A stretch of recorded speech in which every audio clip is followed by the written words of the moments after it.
This is the Morning Tempo Podcast. I am your host, Rabanzo. On this podcast, I have conversations with business owners and the entrepreneurial with the slant toward creativity. It's an opportunity for you to learn with me from people who are finding success in the business world, all intended to make your entrepreneurial journey a little bit easier. Hello and welcome to another episode. It is a pleasure to be in your earbuds or on your speakers today, whatever the case may be. This interview originally aired August 31 of 2018. It was episode 4 before this podcast was branded Morning Tempo. It's a short conversation with Philip VanDusen of Verhaal Brand Design, in which Philip and I discuss his then recent milestone of reaching 10,000 email subscribers. 10,000, that's cool. Listening back, it was clear to me that it wasn't rocket science, but a little hard work and strategic planning. The interview itself has been edited only slightly from its original form, but I thought this would be a nice update and a great way to reboot the podcast. I've been on hiatus for a few months, focusing my podcasting attention elsewhere, but I'm back. The podcast is back, and hopefully I'll have Philip back on again soon. If you're listening to this before Podcast Movement 2021 in Nashville, I'm going to be there, so if you're there, look for me. Things are, however, getting a little sketchy with the pandemic again, between a return to various restrictions where I am and in the U.S., and my reluctance to spend too much time in crowds. Well, let's just say I might bail from the conference. But it's okay. I have family in Nashville, so it wouldn't be a total bust if I travel there and didn't go to the conference. And, if I just can't do the whole thing, or if it gets shut down maybe. It's only 2 weeks away. Can you tell I'm bullish on the pandemic? Okay, enough of me and my concerns and my paranoias, my bullishness on the pandemic. Philip's company, Verhaal Brand Design, is a brand strategy, design, and marketing agency. You can check out all of his work at philipvandusen.com. There will be a link in the show notes to that. Okay, here it is, my conversation with Philip VanDusen. We're going to get right into this. Based on a little exchange we had inside a community that we mutually belong to, that I'm excited to learn about your recently hitting 10,000 email subscribers. Did I just get that number right? Because I'm also looking at your YouTube subscribers. Yes, you did. You got it right. But before we get into that, how old is Verhaal Brand Design and the Philip VanDusen brand? Just under 3 years, I would say. I spent about 30 years on the global branding agency and corporate side, and then I just struck out on my own a few years ago. Cool. And when did you decide that your email list and the subscribership was a priority for your business? Well, when I joined Upreneur, I was kind of completely clueless in terms of how to build a personal brand. I've been building brands for, giant Fortune 500 companies for forever, but I had never really built my own. And, my personal brand existed of my portfolio and basically a resume on a placeholder website, because I'd never really needed more than that. And so when I went out on my own, I realized very quickly that I had to get up to speed on how you build a personal brand and how you do content marketing, how you build an email list, all that sort of stuff, which I, was pretty clueless about at the beginning. And when I went to Upreneur, I very quickly learned from a whole lot of people kind of what the priorities were. And I rebuilt my website really significantly.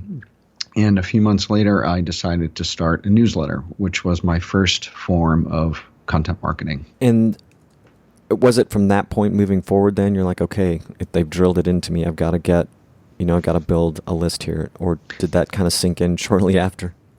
No, that was the reason. The community made it pretty clear that, you have to, develop an email list that you own. It's, there's this saying, you don't want to build your brand on borrowed land. Mm-hmm. So you're having an email list that is where people have opted in to hear from you is gold, because no matter what platform you go on, YouTube, Instagram, whatever, we don't own those, and they can change those at any moment. And So having an email list is of utmost importance. And also those tend to be the people who over time self-select and end up being your biggest cheerleaders, your diehard tribe, so to speak. So, yeah, I started my newsletter in order to build an email list, and I started off with about 10 people who were in my contact list. And then I went through a lot of my LinkedIn contacts, and I started there, and I emailed people and asked them if they would be interested in receiving my newsletter. And I had about 2,000 LinkedIn contacts, and over a period of 6 months, I probably reached out to 3/4 of them. And I would say 50% of them opted in. So I started off within the first few months with about 500 or 600 people on my list, and then just continued to build from there. I put my newsletter out every 2 weeks. I treated it like a job. I never missed a week, haven't missed a deadline in 2.5 years. And all my other content marketing that I do, the articles I write for LinkedIn, my YouTube channel, all of those I drive back to my website where there are lead magnets where you can opt into my email list. And so, but I started essentially with the list itself because I wanted to get a platform going that I could drive people towards, essentially. Yeah. So you answered some questions in some extra questions there, like I was going to ask about how you established the beachhead. You went through your contacts first, and then LinkedIn was a big part of it. Driving traffic back to your site. Awesome. Were there any other key strategies to building the list that you haven't already mentioned? Well, I started, like I said, with my friends and family, and then LinkedIn. And whenever I did physical networking, I would always give people my card, tell them about my newsletter, ask them to go sign up. I reached out to the Upreneur community as well and got a lot of people who were interested in what I was doing. One of the things I did when I joined Upreneur is Chris Ducker asked me to produce a video on brand design development. Mm-hmm. And I did that, and that created a lot of interest in what I do and drove a lot of people to join my list from the Upreneur community. I'm also a part of a number of different Facebook groups and LinkedIn groups, and I always take every opportunity to drop the link to my website. And on my website, I have a pop-up with a lead magnet that is very effective. I was always totally anti-pop-up.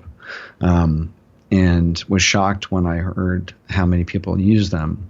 But they are incredibly effective. And, I would probably say 25% the people who hit my pop-up sign up. So, and I would say 85% of my website signups, even though I have, an email sign up in the footer of every page, et cetera, almost all of them come from the pop-up. Is that lead magnet for your 9 design elements your brand absolutely positively needs ebook? Yeah, yes, it is. And it's time, it's been up there for a couple of years now. So I'm feverishly working on a new significant lead magnet to put up there to get some more content going. I also, like you mentioned, I have a YouTube channel, and on a number of my videos, I talk about strategic brand design and marketing. And depending on the subject I'm talking about, a lot of times I have a lead magnet that's associated with the topic. So I will drive people back to my site to a particular page. And in order to download that lead magnet, they have to give up their email address. So I have a whole, library of lead magnets that continue to, drive my list up. That is brilliant. And then all of this funnels down to your website and to your core services and that revolve around brand design, yes? Yes, that's correct. I do brand strategy, business strategy. I do consulting for creative professionals to advance in their careers. And I also do strategic graphic design, which is everything from brand identities to websites to advertising.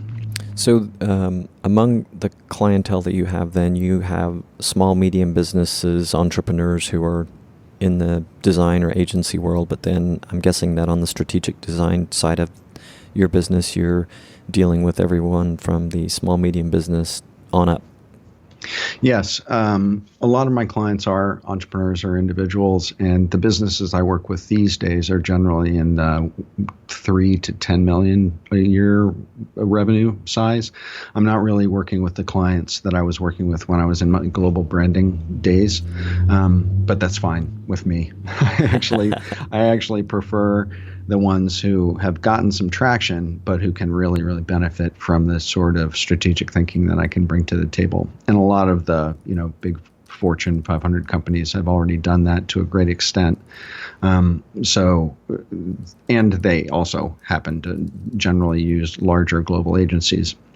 So that's kind of my sweet spot, is that group of people. That's great. And do you surely do have a team? I run a virtual agency. One of the things I saw when I was in my last gig as the VP of design at PepsiCo was the agency landscape is changing dramatically. Global agencies are losing work to small consultancies, to brick and mortarless consultancies, to small agencies. When I was at PepsiCo, I was giving, meaty, big brand jobs like a Cheetos job to a little 6-person agency in Vermont, because they can move quickly. They, are eager to please, and they turn things around very fast, and they're less expensive.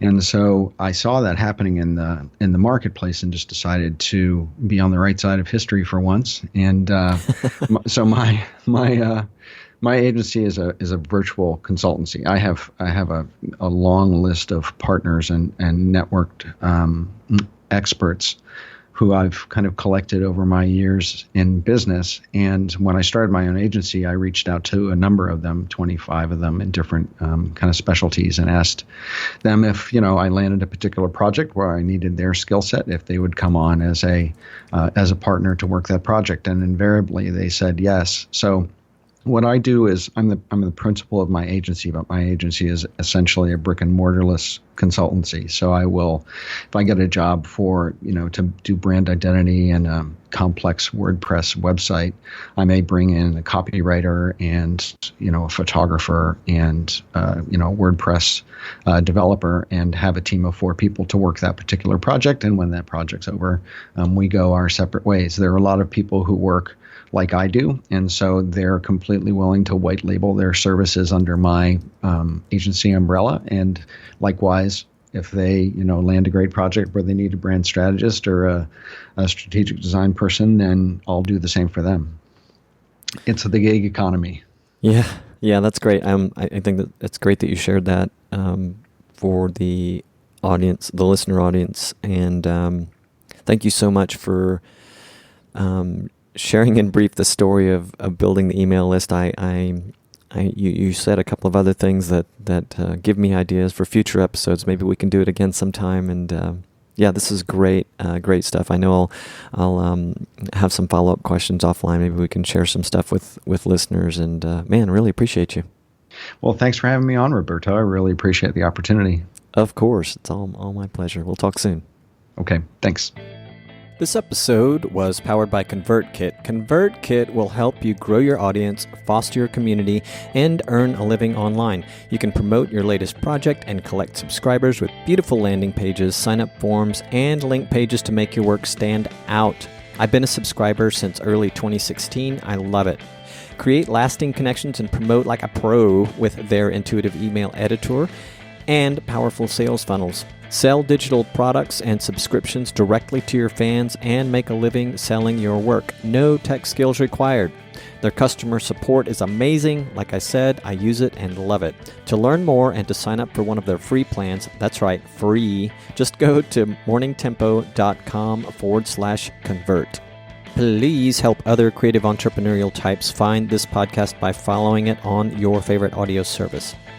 If you like what I do on this podcast and would like to help me do more with the podcast, please sign up for the Morning Tempo Insiders community newsletter. You can do so by visiting morningtempo.com. It's free. The newsletter and occasional email from me is filled with tips and insights for your creative entrepreneurial journey. It's based on experience, expertise, and knowledge of my podcast guests, various other marketing and sales pros that I follow, and personal research that I do for business. And you'll get details on the latest episodes of the podcast.